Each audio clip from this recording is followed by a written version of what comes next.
honored to have a great lineup of speakers from the banking and finance sector who will be sharing their expertise and experience with all of you. Topics which will be discussed today evolve around the challenges, opportunities, and advantages of alternative finance and banking in infrastructure development sector, including learnings from abroad. So we hope you have a productive discussion and a lot of action along with it today. Ladies and gentlemen, once again, please be seated. You will have enough time to interact.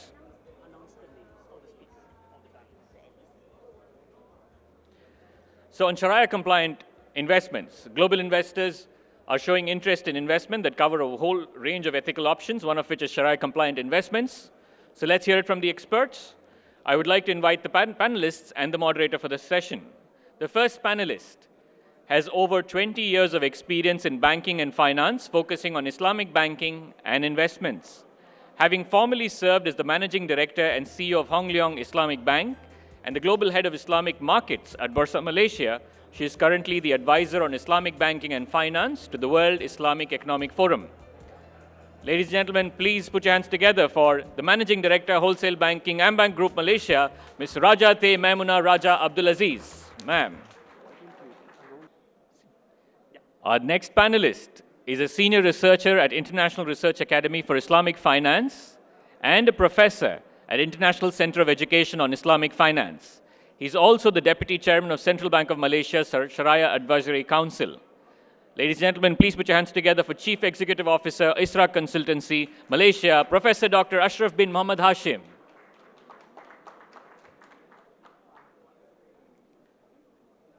Our third and final panelist, before we invite our esteemed moderator, holds a PhD in finance and master's degree in banking from the University of Paris. He has extensive experience via his work in Standard & Poor's Global Ratings, covering conventional and Islamic financial institutions in the Middle East and North Africa. He is currently the Senior Director and Global Head of Islamic Finance, S&P Global Ratings, France. Please put your hands together for Dr. Mohammed Damak. Ladies and gentlemen.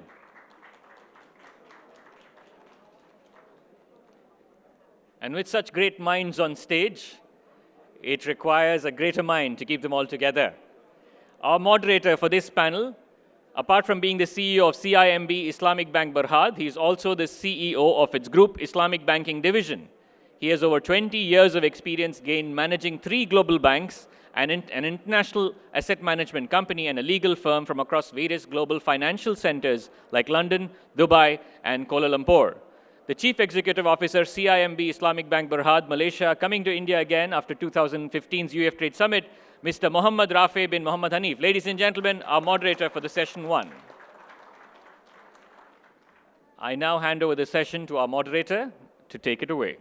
Sharia-compliant investments, opportunities for investment in India from across the globe, and I request all the delegates to please be seated. I still see some of you standing and having discussions. There will be more time for discussions later. Thank you. Bismillahir Rahmanir Rahim. As-salatu was-salam ala Rasulillah wa ala alihi wa sahbihi ajma'in. Assalamu alaikum wa rahmatullahi wa barakatuh. And a very pleasant morning to everyone. It gives me great pleasure to be here in Chennai for the Chennai Roundtable on Islamic Finance. And I must say, the first time I attended Chennai, a forum in Chennai was in 2015, and I still have very fond memories of the event. And to be back again in 2018 for the roundtable is truly an honor and privilege. And I must say, we have with us a team of eminent and distinguished leaders from Islamic banking and finance, from Malaysia and the UAE. And the topic of the panel session today is Sharia-compliant investments, opportunities for investment in India from across the globe. As mentioned earlier by the previous speakers, Islamic finance industry has been growing rapidly since its humble beginning in 1970s. And over the last more than three decades, it has grown across the globe. We have presence in in the United States, in Canada, in the UK, in the Middle East, in the GCC, in Asia. And we have cut across different segments from banking to investments to asset management to capital market instruments to infrastructure investments and many more interesting areas of investments across the globe. And as mentioned earlier, the size of the Islamic finance industry is estimated around 2.1 trillion US dollars. And one of the core components of Islamic finance is Islamic debt capital market instruments, or sukuk as commonly known. And since its humble beginning in the year 2002, when Malaysia issued the first global bond, which was sold across the globe, the size of the global sukuk market is now estimated around 96 billion US dollars. And Malaysia has a significant market share. Around 50% of global issuances originate from Malaysia.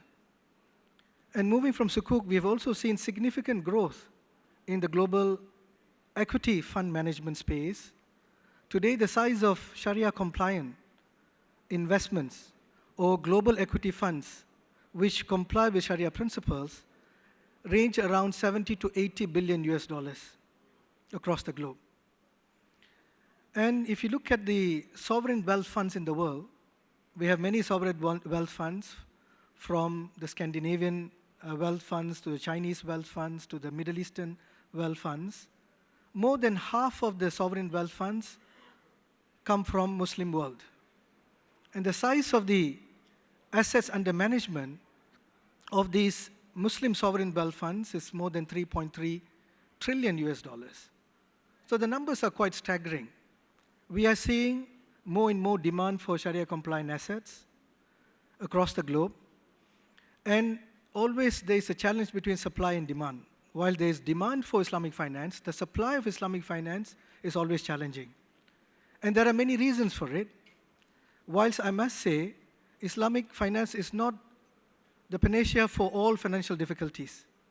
It doesn't mean that Islamic finance will finance all types of financial needs.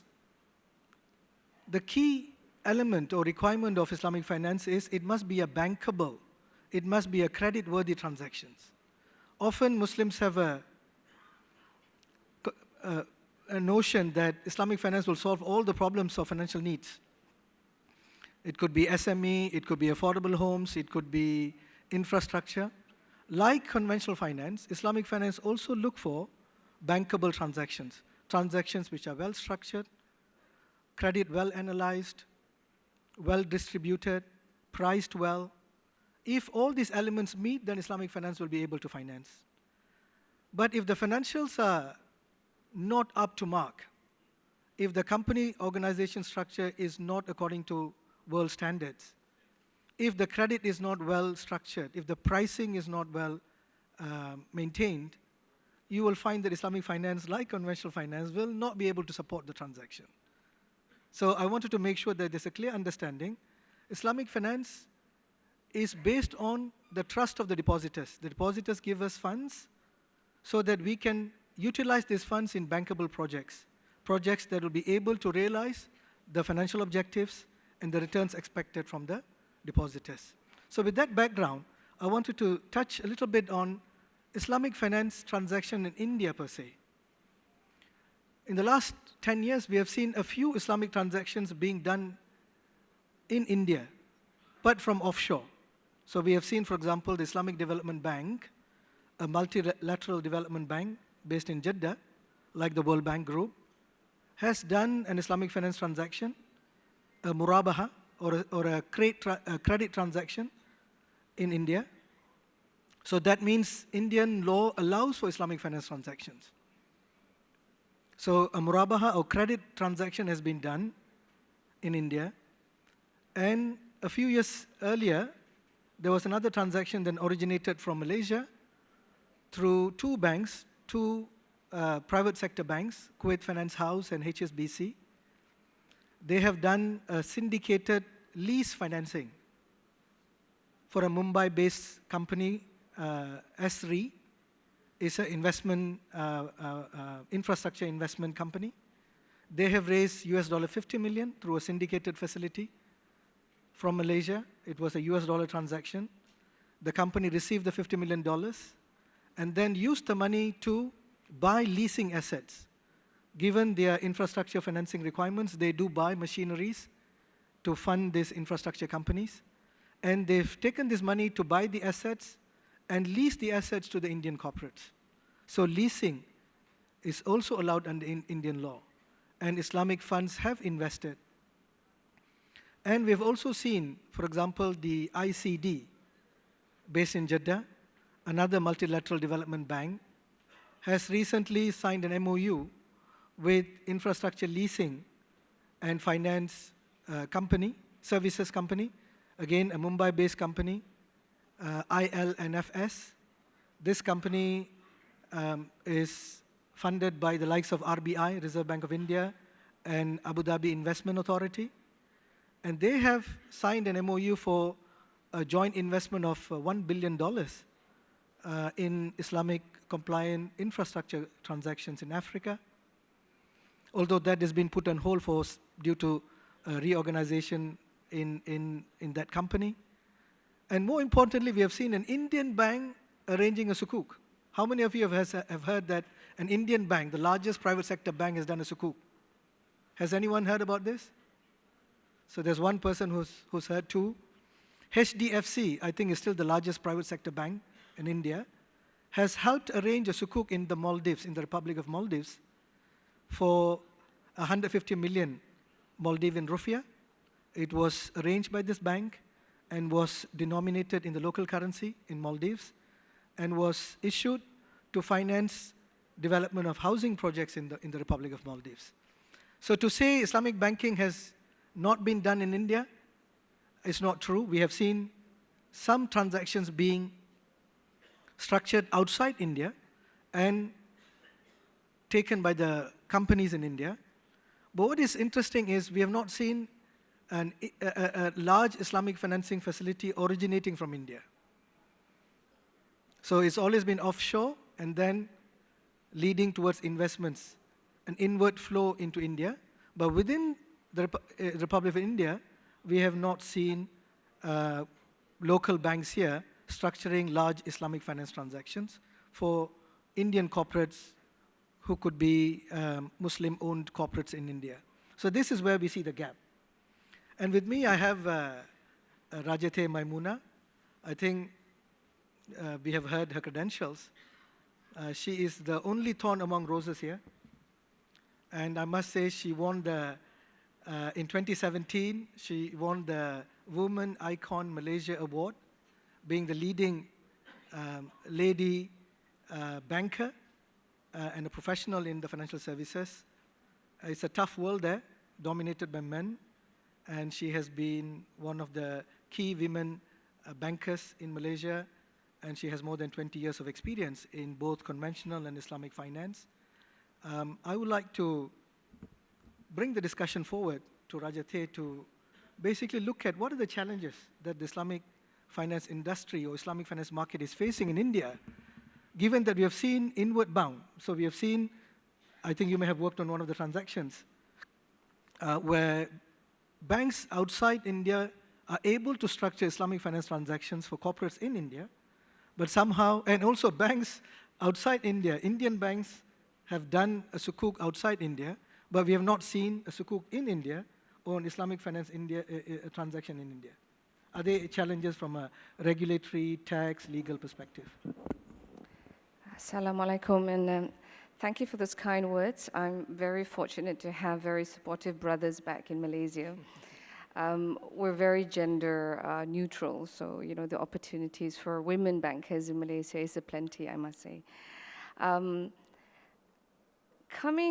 I'd like to take one step back with regards to funding, the things that you'd like to fund in India using Islamic finance. Sometimes we think a little bit too big, maybe. Maybe sometimes you look at the world outside your country and you think hundreds of millions of dollars kind of fundraising. But I was actually involved in a small fundraising. And in Singapore, I'd like to share this with you, and I hope this will inspire onshore financiers to do the same. Back in year 2000, the Council of Islamic, the Singapore Council, Majlis Ugama Islam Singapore, Singapore Islamic Council, actually had two big properties by their standards. That was dilapidated, and they needed to raise money. One was a beautiful piece of property right next to the Raffles Hotel, if you know that. It then went on to become my office when I was in Kuwait Finance House. And another is an apartment building on Bencoolen Street. They needed 60 million to rehabilitate that project. It is actually a waqaf, two waqaf properties. And so they struggled to raise money. Then they found a partner in UOB, which is a Chinese family-owned financial institution. And they went into a musharakah arrangement. And they decided to tap the capital markets for only 25 million Sing dollars. That went on to be the world's first waqaf sukuk, essentially. Not very big, 25 million, issued in 2001, matured in 2006. Only 5 years old. So it was, at that point in time, it was a bit of a struggle for them because the laws of the land in Singapore did not quite allow for a sale and leaseback kind of structure. So what they did was they did a pure ijara.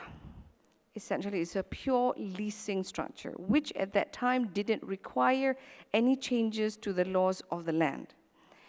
So I guess in that way, I'd like to encourage you to first start with what you can do within the ambit of permissibility in your land, the laws that allow you to do certain things.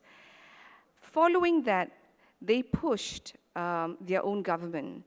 And the Singapore government then went on to pass laws allowing tax neutrality that allow you to do sale and leaseback structures. This is very crucial in any country. If you do not have that kind of tax neutrality, Rafi, as you know, it is almost impossible for us to push this agenda. Because what it simply means is, under in a simple murabaha transaction, you would actually need to sell and then either buy back or lease back. And in most countries, that will attract stamp duty. So similarly, in the UK, they had the same issues. In 1982, they had already the first Islamic bank was actually set up in the UK. But it was only in year 2000, after they set up an Islamic finance task force, that the task force was led, and they set up a little unit within the Treasury in the UK itself. And that little unit went on to work on the taxation laws. So the changes on the taxation laws, they actually acknowledge that this transaction is actually a financing transaction. It is only done to facilitate financing. So you're not really evading tax. You're not really selling and making profits and running away with the tax. So they made changes to their stamp duty land tax. And after they did that, and this was in 2003, were they able to do a little bit more and more of that, which then eventually resulted in the sovereign issuance of the United Kingdom's debut sukuk in 2014. You will face that same kind of challenges if the basic bits of the tax is not being addressed. Similarly in Hong Kong as well. So Hong Kong went on, and they took 10 years to discuss this. I think all of us went in and out of Hong Kong discussing with everyone there was to discuss. It took 10 years for the government of Hong Kong to then realize that the tax neutrality required is necessary to facilitate Islamic finance. So similarly, the government of Hong Kong actually introduced tax laws to allow this. And they went on, and the sovereign went on to do 3 issuances in 2015, 2016, and 2017. So that is the challenge that we see here. I think if you want to attract money flowing in, you need to address your tax laws. And the other thing, in my discussion yesterday with the UEF gentleman, is that there is always some thought about doing offshore or non-rupee type of fundraising. If you want to fund domestic infrastructure or development, you have to look at onshore. Because the development of sukuk in Malaysia started onshore. Our first sukuk was actually issued in 1990. And most of you may not know this. It was not a Malaysian company. It was Shell. But it was onshore ringgit. So likewise, if your revenue is in rupee, you really need to look at raising rupee notes, rupee issuances, and allow the money supply within your country to move into your investments. Because that is the most sustainable way. Of course, you can do, we did a few dollar issuances, not very many, but we really focus 99.9% of the sukuk issuances in Malaysia is all onshore. Is in ringgit through ringgit investments. And because that will essentially, like what Rafi was saying, you have to look at you have to understand how the cash flow works. If your revenue is in rupee, your financing has to be in rupee. You must match that. It is actually quite dangerous for you to get non-rupee financing to finance rupee assets. So the only way for you to finance infrastructure project, as we had experienced in Malaysia now accounts to about half of the total sukuk outstanding in the world, was really through the capital markets. You want to build roads, the return is not in 3 years. The return is a 20-year horizon. You want to build big power plants, it is easily 10 to 15 years. So the longest one that Rafi and I have been involved in is 20 over years. So we have done 20 over year type of sukuk, financing power plant, financing toll roads. So, but you cannot move that, you cannot talk about bringing money offshore, onshore, or even if you cannot even facilitate onshore financing. So to me, I think, Rafi, and to members of the audience, the biggest elephant in the room today is actually your taxation laws. And I don't think you really need to go head on and say, we need an investment banking license for this. It's not, to me, that's not priority number one. Priority number one is to have a chat with your tax man. By the way, they're the most difficult people anywhere in the world. Have a chat with your tax man and convince them that the structure is solely to facilitate financing. You're not trying to evade paying tax or avoid paying tax. If you get that first, and then you can start structuring the kind of financing that can facilitate from small waqaf type of properties to huge infrastructure, which I hear your minister says that you are aspiring for.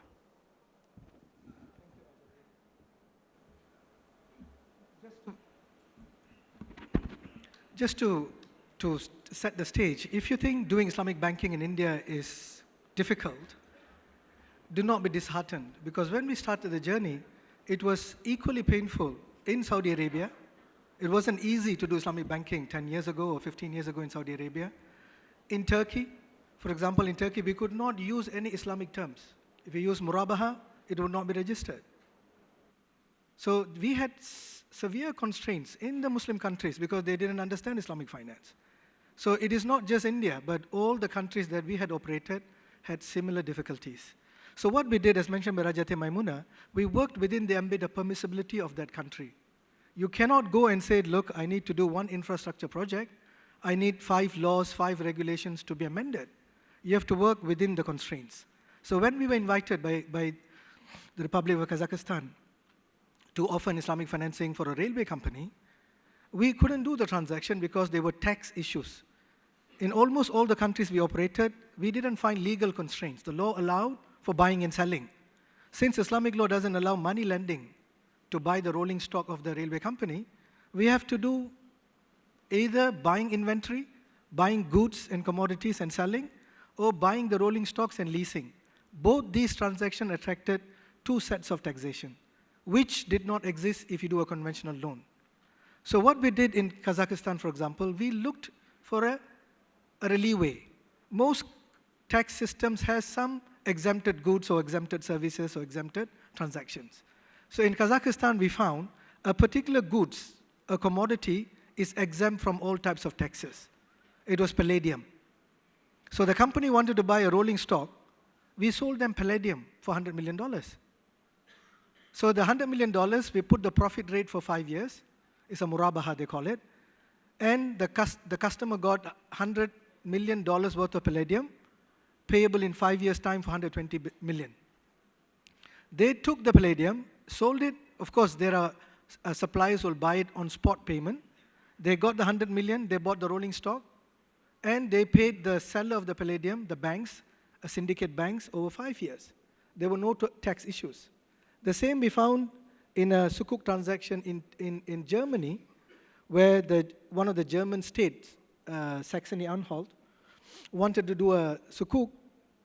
And if you were to buy and lease, there are taxes, federal and state taxes in Germany. So what the alternative structure that was proposed was, instead of buying, we took a long-term lease. So the customer wants money for 5 years. We took the building on a lease basis for 30 years, the Islamic banks. Because it's a 30-year lease, we paid the premium or the rental upfront. This is 100 million euro, you take the money. I am now the occupier of the leasehold rights for 30 years. And I have a right to sublease. The syndicate of banks then sublease to the state government for 5 years, payable over quarterly payments. So there are ways of structuring the deal outside the scope of the taxable transactions. So moving away from debt financing or fixed income investments, I would like to turn to equity investments.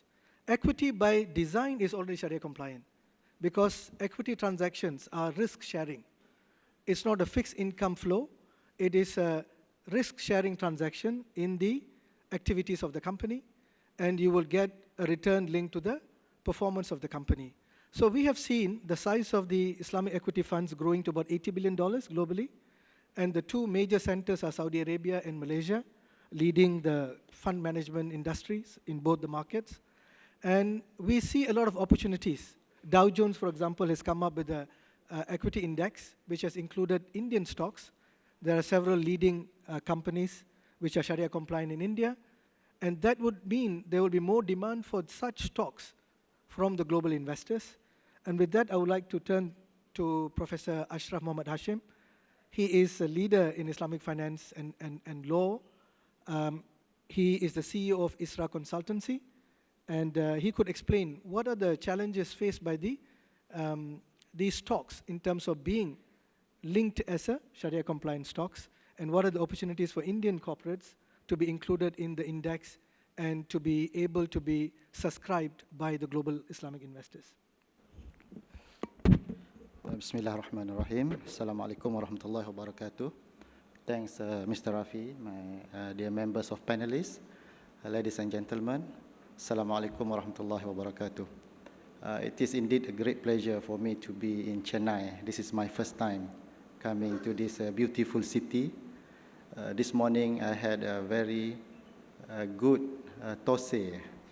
I think the best in my life up to this moment, just here in the hotel. Yesterday we went for a lunch. We went to a shopping complex, and I just scanned through the brands in the shopping complex.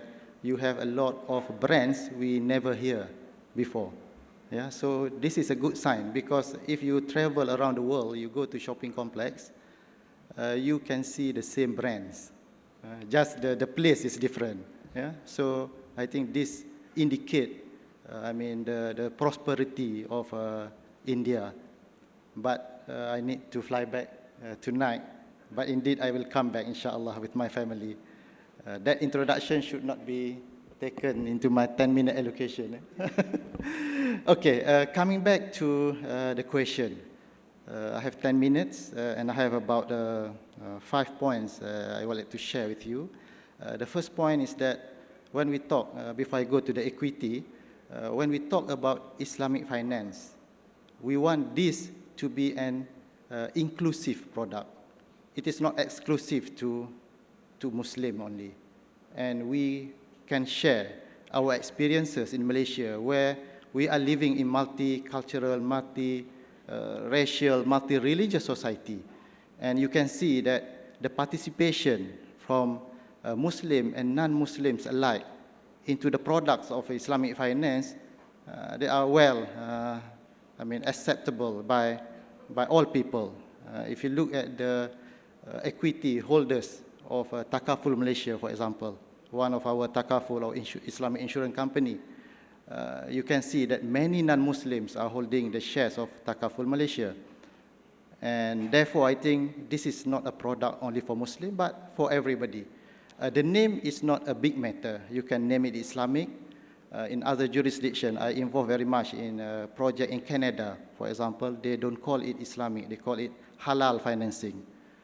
And I heard this morning about alternative financing as a name. I mean, the form is not important, the name is not important, the term is not important, but the substance. In Islamic finance, we do not want to have riba in our dealing, for example. We do not want to involve in prohibited activities, gambling, so on and so forth. So these are maintained. And if you link Islamic finance to the SGI, to ESG, SRI, I think we can align ourselves easily to all those. And inshallah, with this, my point is that Islamic finance should be an inclusive kind of product to everybody. The impact, the good benefit that Islamic finance is, the objective of Islamic finance must be there, and we can feel, everybody can feel it, Muslim and non-Muslim alike. And number two, Sharia is very dynamic in nature. Sharia is very dynamic in nature, very flexible. It respects the environment, it respects the circumstances that we are living in. Yeah? So therefore, in each jurisdiction, Sharia will play the role, respecting all those jurisdictions. For example, when we talk about sukuk, it is not a necessity or necessary for the issuer of the sukuk must be a Sharia compliance company. But the more important is that the project of the sukuk or the proceed of the sukuk must go into Sharia compliant projects. So you have a SPV and you carve out this project and then you issue the sukuk. And Sharia investors can always participate in subscribing the sukuk. So it is very, very dynamic in nature. And the most important for the investors, the Sharia investors, we want to ensure that the stream of income coming back to us, coming back to the investors, they are halal. Yeah? That is the main purpose why we are very much stressed into this Islamic finance or halal investment. Coming back to equity, as mentioned by Brother Rafi, nothing much. We need to change. The only thing that we need to look is to do the proper screening so that when you have that, the Sharia investors can come in and invest. In doing the screening, there are two dimensions of it. Number one, we look at the activities of the company. Number two, we look at the financial ratio of the company. Let me take about 5 minutes to explain about this. The activities of the company, as Sharia investors, we do not want our money that we are investing into this equity will be used for activities that are not regarded as Sharia compliant. It will not go to gambling activities, it will not go to liquor production activities, it will not go to a lot of activities that are Sharia non-compliant. In that sense, still, Sharia give the room for non-Muslim, because we are respecting. When you say liquor is or pork is haram for Muslim, you cannot impose the same ruling to your non-Muslim colleagues. I think you have Maulana here, you will agree with me. You cannot impose, you cannot say to your non-Muslim colleagues, you cannot eat pork. No. Even during the time of the Umar radiallahu anhu, he collected the tax for importing the liquor, but he made sure that the liquor only for non-Muslims. So we need to respect that. And therefore, in doing the screening, we have a threshold of 5%, for example. This is in respect to non-Muslim. If you look at the development of this screening, in Malaysia, we have,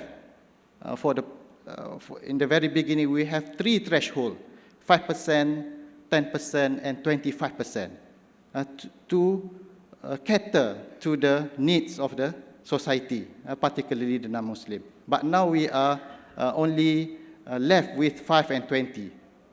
For 20, like the brokerage firm, and so on and so forth. So this is another angle. We develop, and when it was hard time, then we are a bit lenient. But when comes to when we have been developed further, then we make it stricter. So this can be introduced also in India. It can be introduced in stages in doing the screening. And the second aspect is the financial ratio. Yeah, most of the, like SNP and most of the screening providers, they put the 33%. If you are raising debt through riba-based conventional financing or loan, it cannot go beyond 33%. If you have cash, you do not place in any instrument riba-based more than 33%. But still, this is ijtihad in the development of screening methodology. In Malaysia, for the past how many years, from the very beginning, we do not take into account financial ratio at all. Because anyway, financial ratio will not come to the investors. If you are taking loan, the company is paying the riba. It will not come to the investors. So investors still have the halal income. But later on, to make sure that the Islamic finance flourish, then this 33% come into picture. Even in Indonesia, now they are not taking 33%. They are taking more than 40% of financial ratio. They allow that. So my proposition here is that taking into account your local constraint, your local needs, maybe you want to have your own screening methodology to apply to equity market in India. But to do that, you need a credible institution. The best is this, we can call Sharia Council, to do the screening, is placed under the regulator. You can have it under the exchange house, for example. Or alternatively, you can have it under UEF, for example. But you need to have credible people that sit in this council so that it will gain trust from the investors all around the world. In Indonesia, they did not put it under the regulator, but they put it under the scholars association, Majlis Ulama.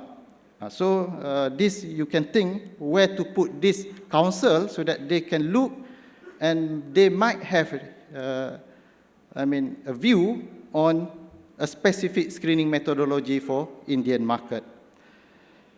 I have 2 more points. Mr. Arif, you talk about wakaf. I cannot resist to touch about this, about 15 billion asset wakaf. I think we have experience, just mentioned by Rajate, in Singapore, even in Malaysia, we have experiences in developing wakaf land. the question asked by one of my colleagues yesterday, how you develop Waqaf land? Waqaf cannot be collateral to the activities. How can you develop it and you do not have collateral? So our ijtihad in Malaysia, in Singapore, you can make it as a collateral with condition that you lease the land. For Singapore, 99 years. So it can be a collateral because finally, after 99 years, the land will come back to Waqaf. And here, I'm very happy to hear from one of my colleagues that you have the law already, that the Waqaf land can be leased for 33 years. It is good. 33 years for BOT, for commercial project, good enough for the developer to get back their principal, to gain some profit finally after 33 years, will hand it over back to the Waqaf land, to the Waqaf. So I think nothing much you need to change. You just structure it, then go for it. Otherwise, your Waqaf land will be there empty, no development. So, and also you talk about REIT that has been officially recognized by Indian government. And this is another avenue, not much need to be done because REIT in principle is Sharia compliant already. I'm an advisor to several REITs in Singapore, Sabana REIT, Basel REIT, and previously the Securus Data Center REIT. Singapore is a minority Muslim country, and they have, Sabana REIT is claimed to be the largest Sharia compliant REIT in the world. So I think nothing much need to be done, just structure it, having a proper institution to run it and invite the investors from all over the world. I think that's my contribution. Thank you very much. Thank you, Prof.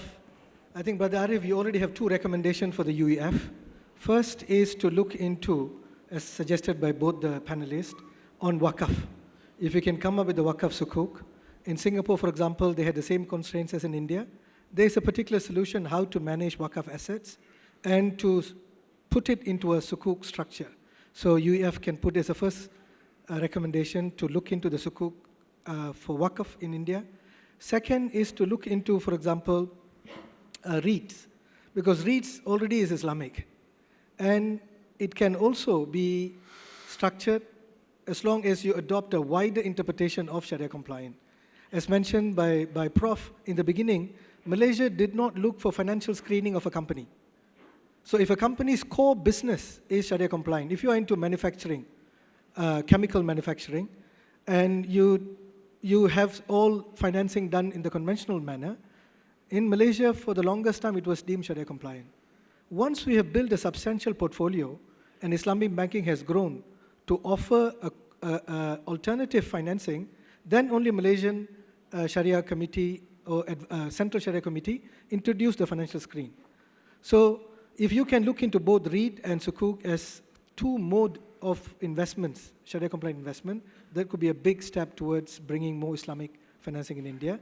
And also the third one possibly is for UEF to take the initiative to set up your own Sharia Council to advise on all these new investment modes. So there is a central body that could actually pioneer fresh Sharia thinking into how to make this kind of investment Sharia compliant. With that, I would like to turn to Dr. Muhammad Damak. He is a leading practitioner in the Sukuk space. Standard & Poor's is a leading global rating agency.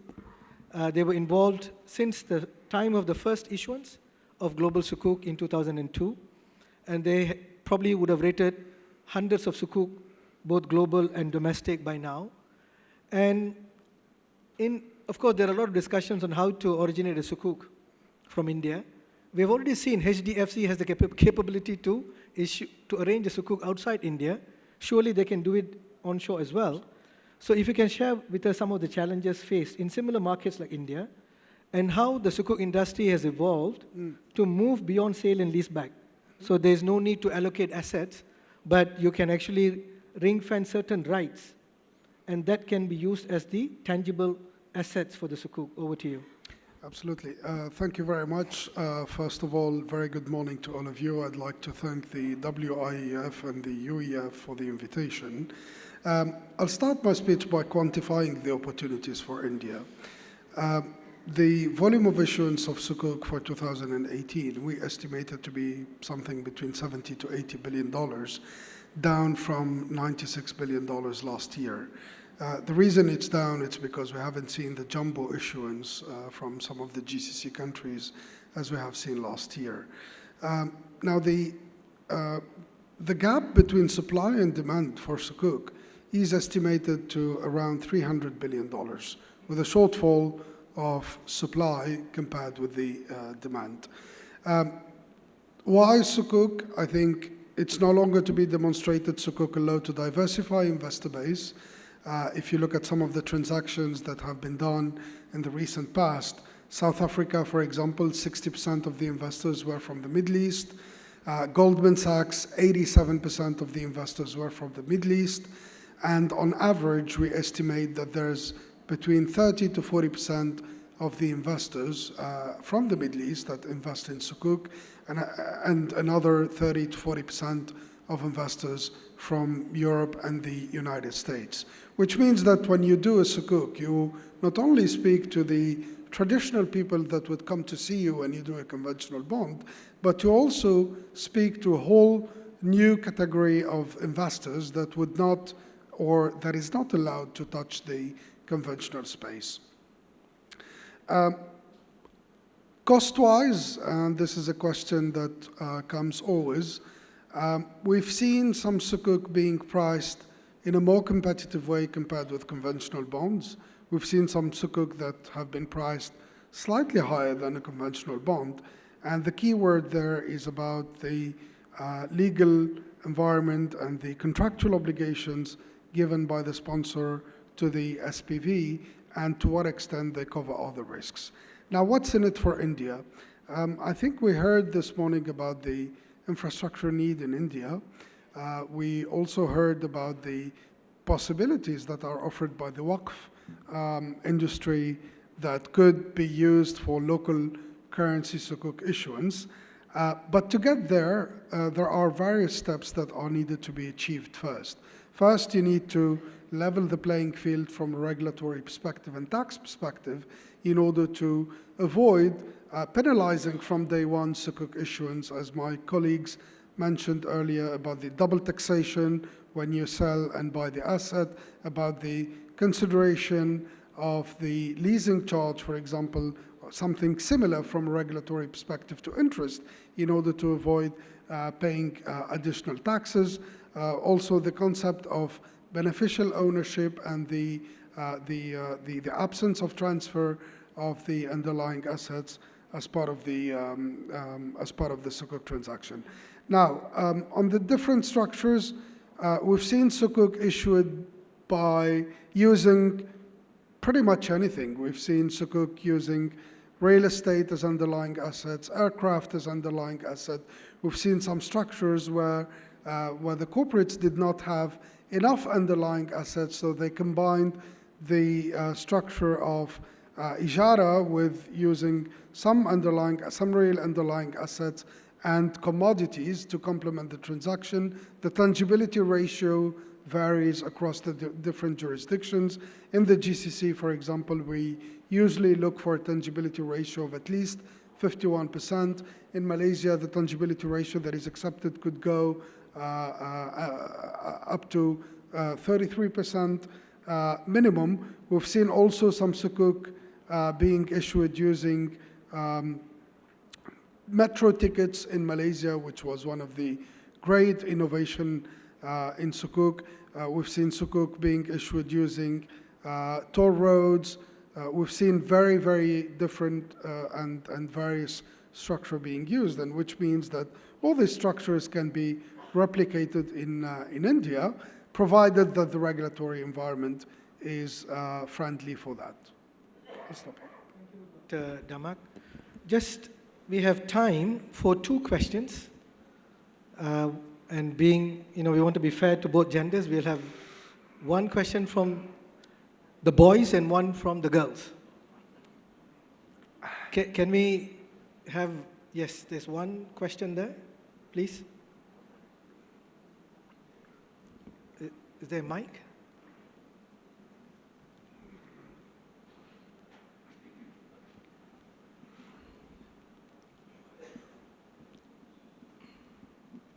Assalamu alaikum. Walaikum salam. I'm very happy to attend this WIEF. Basically, what we are expecting that Islamic finance will help the masses achieve the economic empowerment. While I have been attending this corporate conference, it is on par with the millions of investments that is coming across with the top corporates. Is there any plan to uplift the middle class youth? Why? Because India has a lot of potentiality in terms of education, technology, and of course resources, but they need a lot of investment funds and corporate investments that will definitely reap a big growth, which will definitely replace the imports with the exports. So do we have any such suggestions or any investment forums or any development forums across the nation, which will definitely help the Indians reach ahead with the, compete with the global industries? Good point. Anyone from the girls? Yes, there's one. Assalamu alaikum. Yes, we can hear you.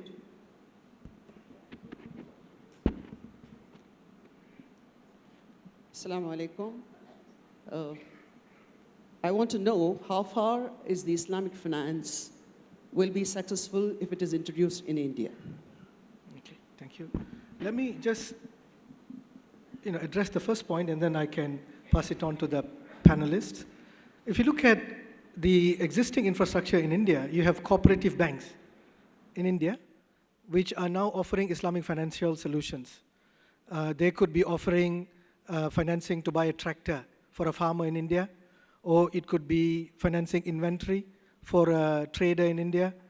So what is lacking is, can offshore, the topic is how to bring funds outside to come and invest in India, and you have rightly addressed as a big segment, which is the micro and the medium scale enterprise segment. So if we have a model where it is robust enough, as I mentioned earlier, the first point I mentioned, Islamic finance is not the panacea for all financial needs and difficulties. It has to meet the test of bankability and must be structured well. So if you have a good microfinance enterprise that has the potential to scale, has a robust infrastructure, could be a fintech proposition where you can build in alternative scoring model using, for example, psychometric analysis. Because today, for micro and these small enterprise segment, it's very difficult to do the traditional scoring model. So if an enterprise comes with all these requirements, I'm pretty sure there are enough funds in the Middle East and Malaysia who would be investing in it. And as mentioned by Prof, you don't need any changes because it is an equity investment. What requires is from an Indian corporate to come up with the right model, right scale, to say, look, we now have the best-in-class offering, and we need funding. We don't have that problem in terms of funding.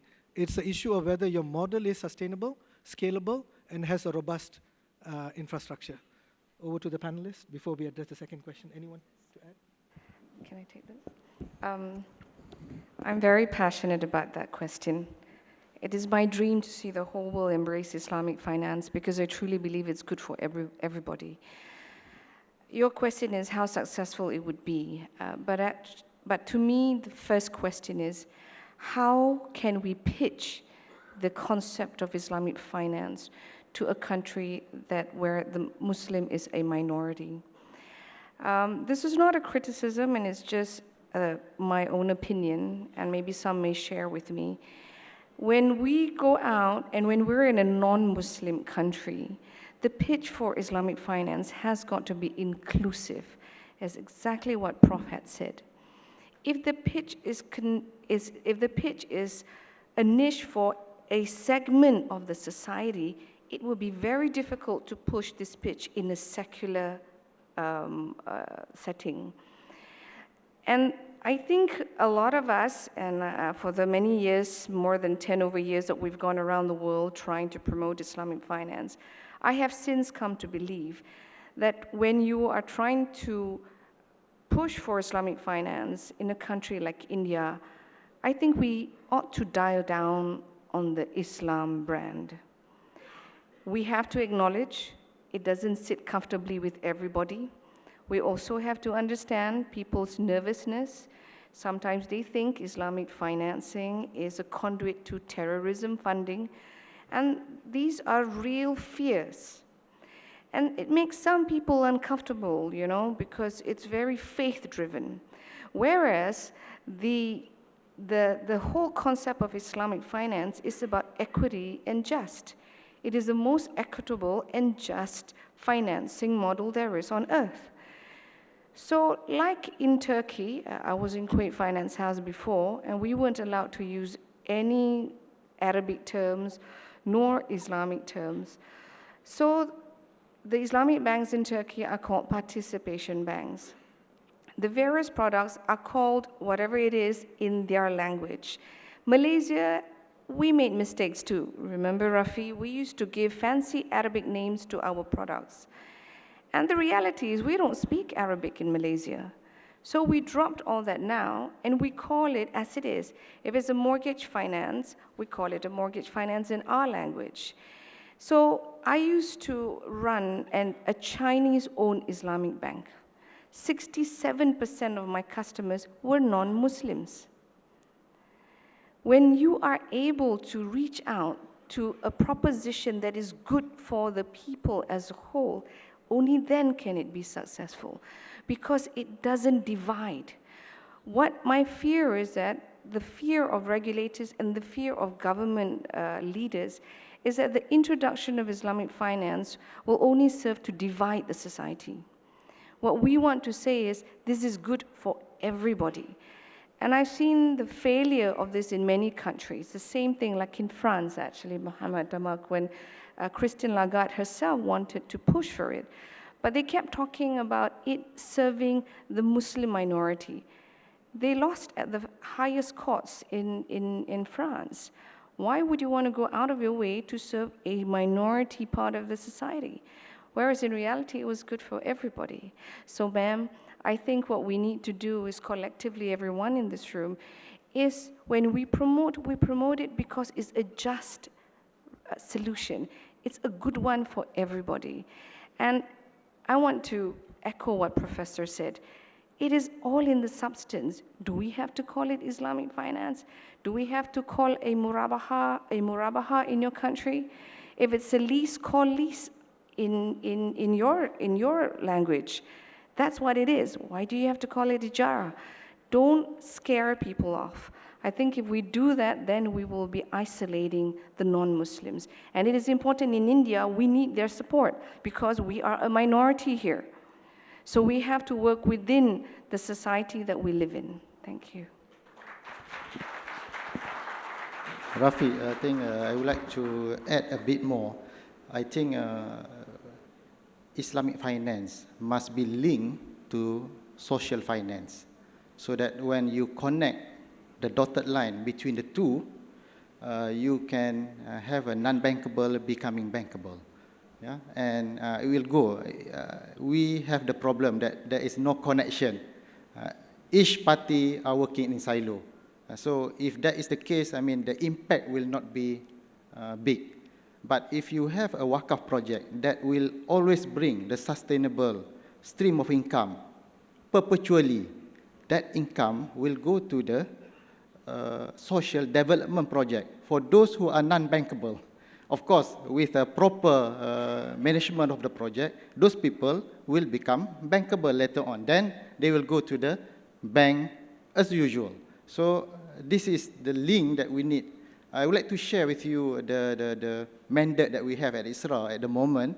We have been mandated by the Islamic Development Bank to be the coordinator for the first Awqaf Sukuk. Will be issued, inshallah, in the next second quarter of 2019. The program is about $1 billion US, but the first tranche will go for about 200 to 250 million US dollar. And all this money will go to a sustainable project with good cash flow. We are not looking at project, I mean, the due diligence will be done properly. The project must be good, must bring good profit. Yeah? But since it has been financed by Waqaf, of course, during the maturity of the sukuk, any income will go back to pay the shareholders, the sukuk subscribers. But upon the maturity, we structure in a way that there is no shareholders. It is not issued by a company, but a foundation, which is wakaf in nature. That project will become an endowment project forever. So if you can imagine, we have a lot of projects of this kind, and all this will bring a steady stream of income perpetually. And that income will go to social development project.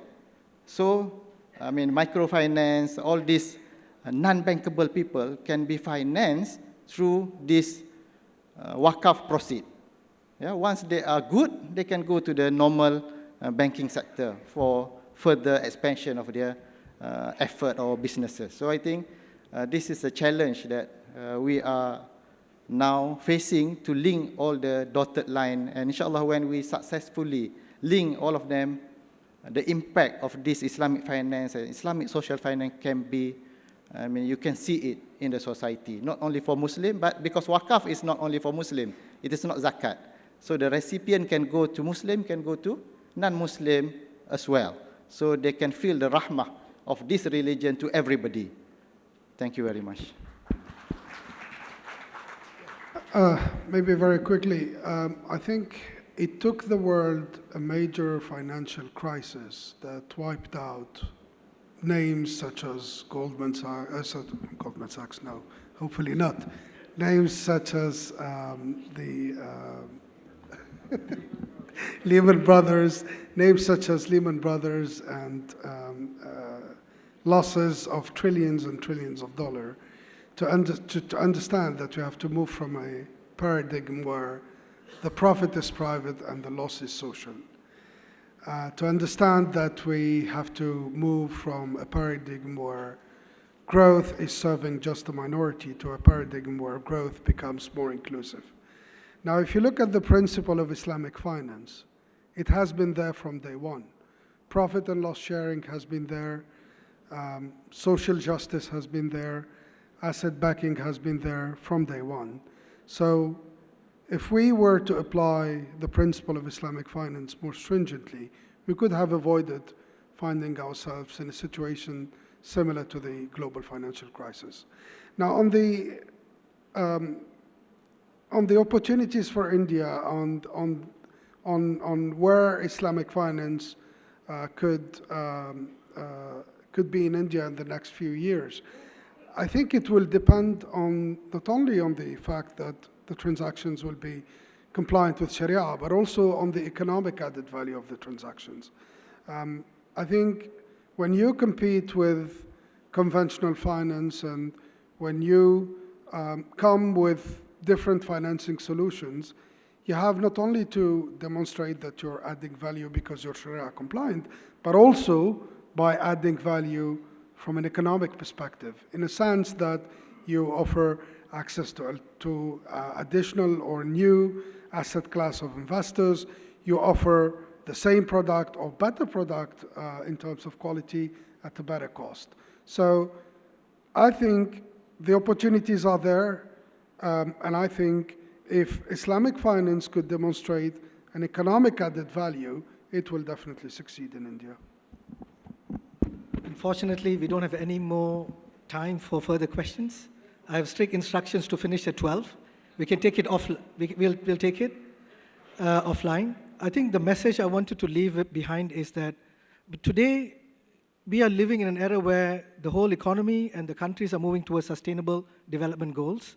And India is one of the 193 countries which has signed up to these United Nations SDGs, so Sustainable Development Goals, in 2015. And if we can reframe Islamic banking as part of these Sustainable Development Goals objectives, if you look at the objectives of Islamic finance is to meet the maqasid, or the higher objectives of Sharia, and these higher objectives of Sharia are all in line with the 17 SDGs.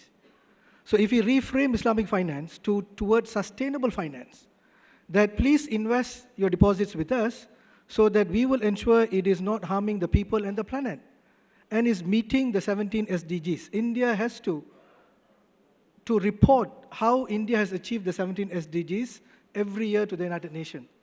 And if we can play a role in shaping the SDG growth, instead of keep on saying we don't want usury, we want to avoid riba, we bring positive side of it where we say we want to ensure that the deposits with us are funded, used in all the economic activities that do not harm the people and the planet, reduce hunger, reduce poverty, reduce inequality. If we reframe it that way, it will appeal to everyone. And I don't see anyone in India saying, no, we are not going to do it. It will be impossible for them not to meet the SDG goals. And I think this is the way forward, and hopefully UEF can spearhead this. With that, please join me for a round of applause for this distinguished panelists who have been able to brilliantly expound the discussion today, and hopefully we've all benefited from it, inshallah. We'll take it offline. Inshallah, I'll be here for the next. The questions can be discussed with them over the informal tea session or lunch session, sir. Right. Thank you, panelists. A big round of applause for the panelists, please. Now, if Mr. Sajid Sadak is in the house, well, he knows the CEO of Smart City, Chennai Smart City, so he can tell him to add it to his sustainable goals.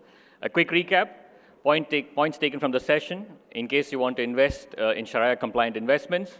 Relook at your taxes, talk to your taxman, invest onshore rather than offshore, find credible institutions to invest in, explore real estate investment trusts, and harness waqf lands financially and invest in sukuks, which are Sharia-compliant bonds.